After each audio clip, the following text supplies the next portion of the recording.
Genesis chapter 34. Dinah and the Shechemites. Now Dinah, the daughter Leah had borne to Jacob, went out to visit the women of the land.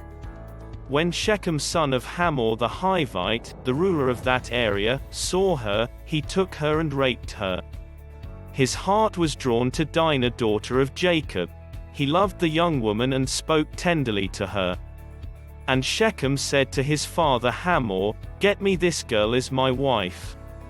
When Jacob heard that his daughter Dinah had been defiled, his sons were in the fields with his livestock, so he did nothing about it until they came home.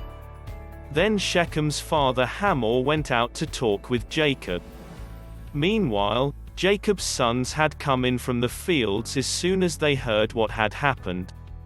They were shocked and furious, because Shechem had done an outrageous thing in Israel by sleeping with Jacob's daughter, a thing that should not be done.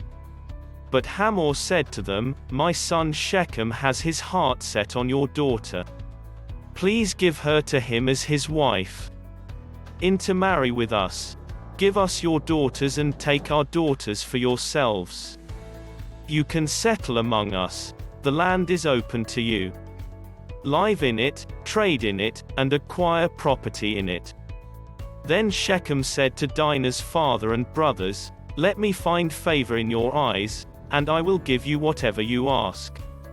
Make the price for the bride and the gift I am to bring as great as you like, and I'll pay whatever you ask me. Only give me the young woman as my wife." Because their sister Dinah had been defiled, Jacob's sons replied deceitfully as they spoke to Shechem and his father Hamor. They said to them, "We can't do such a thing. We can't give our sister to a man who is not circumcised. That would be a disgrace to us.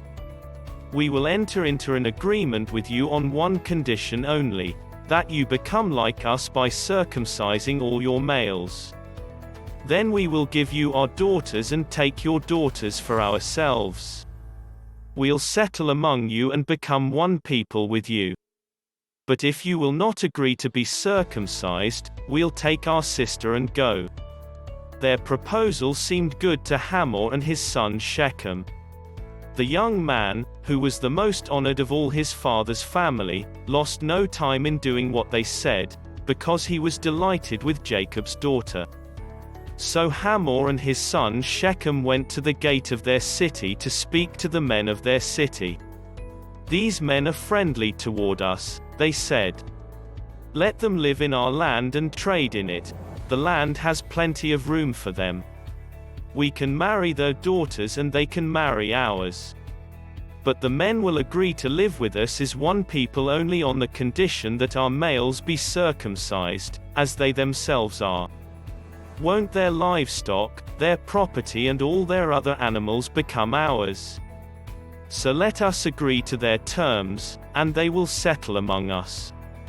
All the men who went out of the city gate agreed with Hamor and his son Shechem, and every male in the city was circumcised.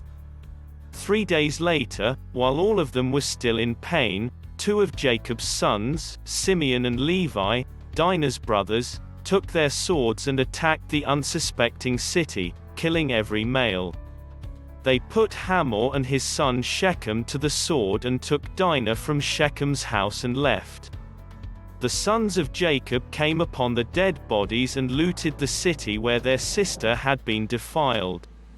They seized their flocks and herds and donkeys and everything else of theirs in the city and out in the fields. They carried off all their wealth and all their women and children, taking as plunder everything in the houses. Then Jacob said to Simeon and Levi, "You have brought trouble on me by making me obnoxious to the Canaanites and Perizzites, the people living in this land. We are few in number, and if they join forces against me and attack me, I and my household will be destroyed." But they replied, "Should he have treated our sister like a prostitute?